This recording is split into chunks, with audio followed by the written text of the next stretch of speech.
So you've always had affluence in your family. Like this is not a ghetto operation. I tell people all the time, I never had to sell drugs. My mama had a job. Yeah. Well, my your dad had too. a job, and my dad had a job. Wow. Your mom must have been. Did your mom know that 8-year-old Ali was looking at, vials of cocaine? My mom would have killed my father if she would have known, because they was at odds anyway. Yeah. But the fact that if she would have known, my dad left me at home, right? And he told me never not to tell my mom, because he knew my mother would have lost it. She would have lost it. Like it's like my mom never wanted me to be anything like in any type of street activity. So then when did you get in the game? Full-fledged, my own operation, 14. Okay. I saw my dad's situation, but my own operation, 14. And is this crack now? Or this is crack. This is the crack era. And how did you get into crack versus powder? Is that just because what the market was? What it was at the time. Yeah. It was crack. It was the epidemic. Now crack hit real hard in 85. Mm-hmm. It started bubbling in 84, but 85, it was jumping. So you were on the ground floor. I'm on the ground floor. And that's when anybody could just have a corner. Like a 14-year-old kid could just set up in a house. You had to have a section. Like you had to be out there with everybody else. It was a who's going to come up the most out here. It was places that I didn't sell dope at because it was too volatile. Mm-hmm. Like why do that when you can have a place of your own? And we have a lot of apartments. Mm-hmm.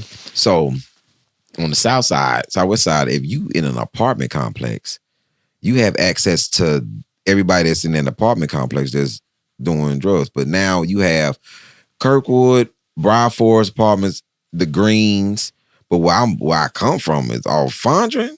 You have on both sides of the street, you have maybe 13 sets of apartments. Mm-hmm. So you can just hustle between the apartments. Right. We used to have spots where the cops couldn't even come in but one way. Yeah. You come in the apartments one way, I'm looking at you. And like, there they go right there. Yeah. And then we could just wait. Yeah. And then jump over the back fence and be gone. They couldn't catch us. Right. Then they came up with a plan for that. We're going to put people over the back fence. We're going to put people on the other side of apartments. You ever seen in apartments we have it's like a carport basically. Yeah. Cars pull under the thing. Yep. It's 10 at the top. Mm-hmm. So you're a cop and you're trying to catch me. I'm running. I'm just on the 10, just running down the 10 and can jump over this way, run all the way to the end, jump over that way. So you had to come up with a plan for that. Or you try to catch us off the bayou. You catch us off the bayou, I don't know how, that's going to be hard because you got to bring a car. Mm. How you going to do this? There's a lot of places to run in Houston. It's built on a swamp. So there's just Bayou City, baby. Yeah, there's so many different little, I don't even know what you call them, alleys and gullies and nooks and crannies. It's all type of exactly. You might turn and then you run into like a cement factory that's right next to a Denny's. Like there's no zoning. I think it's chaos. I think it's the worst. The thing that I know that I did that was the craziest that cops couldn't find me. We had what they call the jump out boys. Yeah, they pull up in a van and they just crash the whole thing. And they pull up in like 3 or 4 vans. Boom, they jump out and everybody scatters. Mm. Everybody's gone.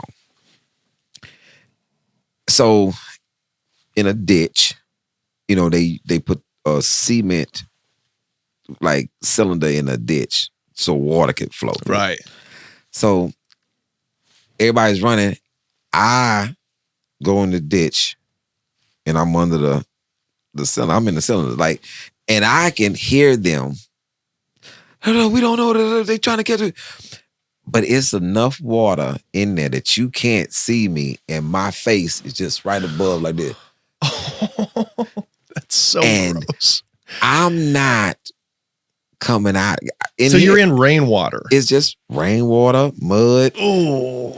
But whether you be, what would you rather be, there or in jail? Yeah, I don't know. Yeah, so fair enough. I'm under there, and I'm like this.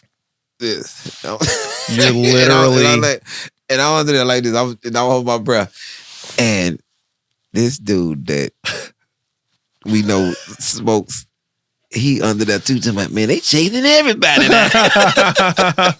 I say you trying, because they would arrest everybody. Yeah, they arrest the fiends and us. You know. Yeah, and if they get you everybody on possession.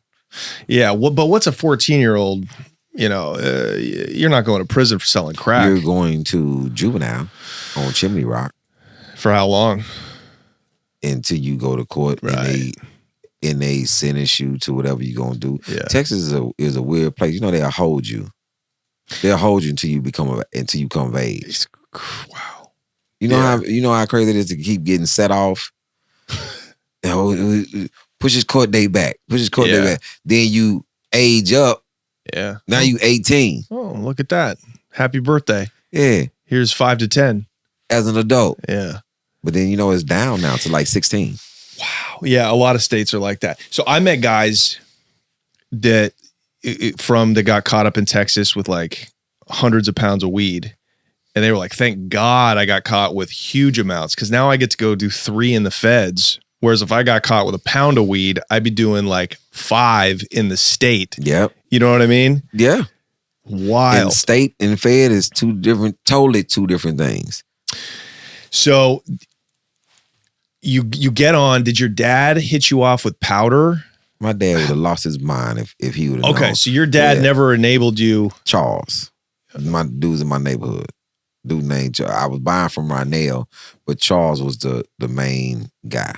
Did you know how to cook, or did he teach you how to cook, or did you buy it already cooked? I didn't learn how to cook until maybe 16. Okay. So you'd buy it already bottled up. Yeah. See, that's what crack did. It democratized drug dealing. Like, because a 14-year-old doesn't know all of these lawyers and accountants in downtown Houston to sell powder to. That was like a grown man's game. Mm-hmm.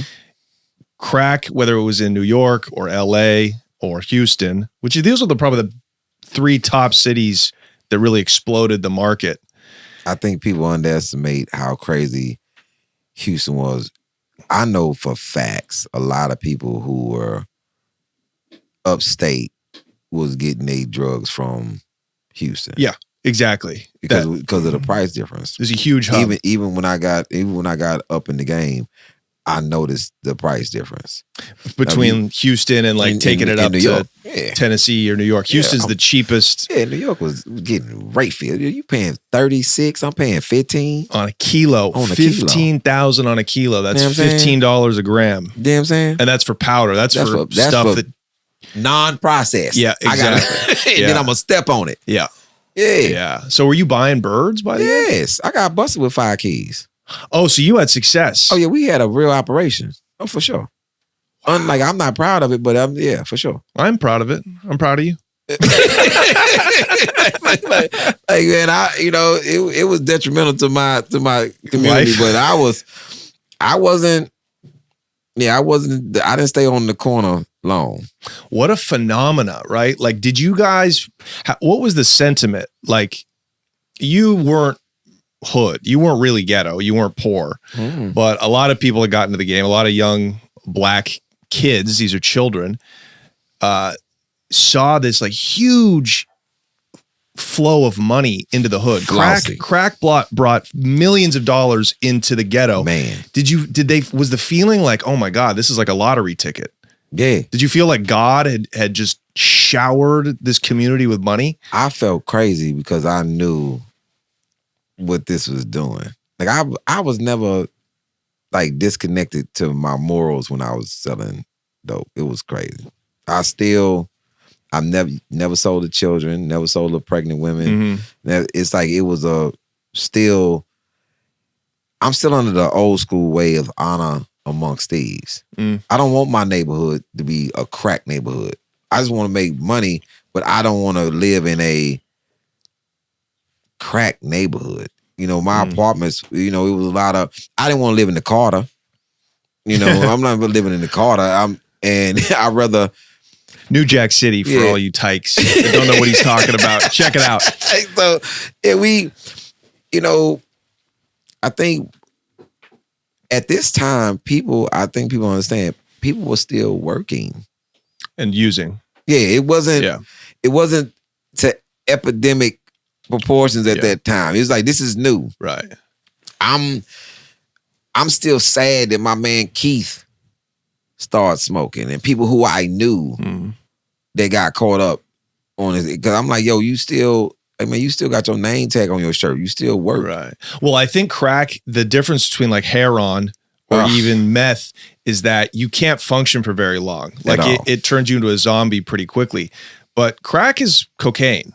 It's just smokable cocaine with, whatever zhuzh you put on it to make it really hit, right? That's what it is. So you can function for quite a while as a crackhead before it takes you. And that's what Freeway Rick, we had him on this show.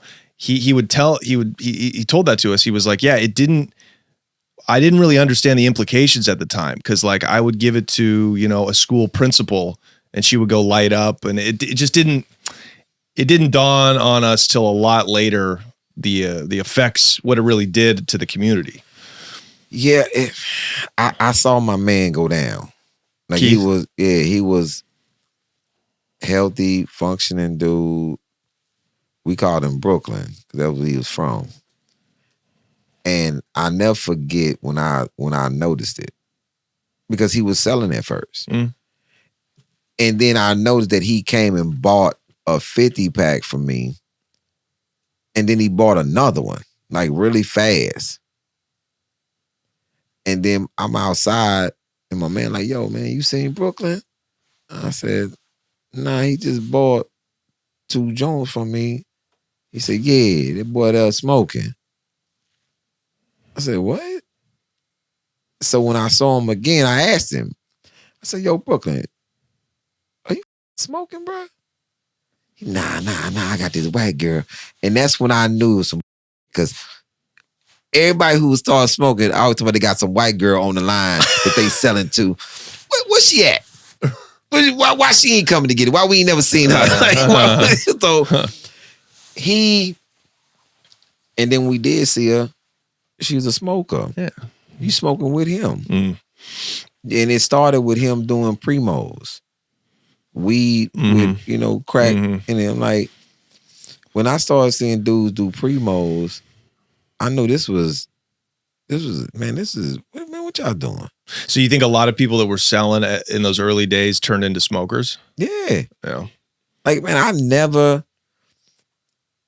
knew I wasn't going to do it because of my pops. So did he become a fiend? Right. And my mom, man, in all of my days, bro, I will never forget coming up the street, my young boys I knew, yeah, man, we just robbed these motherfuckers. We just took all this shit from these dope fiends. And I'm like, shit, what y'all take? So it's in a bag, right? They got all this little bullshit in the bag. And I'm looking in the bag. Yo, let me get this. Damn, she gonna take our bag? Then you just take it from somebody? Out of here, man. I got this. Walk back up the street on Woodfair. And I see my pops. And I say, yo, hey man, here go your It's him and his friend. Stuff was in that bag. I saw my daddy ring. I threw the bag in my pops. Like, yo, man, you out here smoking? And my dad, with the most honest face, he gonna tell me, man, I'm with this right here. He got me out here. This said he was his man. Right? For some strange reason, I don't know. I don't even know what it was to this day. I told my mom. I said, yo, my dad got robbed on Woodfield. My mom said, he probably done smoking that shit. I said, what? I said, yeah. Your dad's probably there smoking that shit. I said, nah, he said it was this other dude. He said, yeah, that's what he said last time I put his ass in rehab. Yeah. What? So I went back. I'm pissed at my pops. I go back over there on Woodfield. I'm like, yo, man, you smoking, bro? My mama said she put your ass in rehab. That man said, your mama always running her goddamn mouth. So in the years that they had been separated, my mom had put my pops in rehab twice. Wow.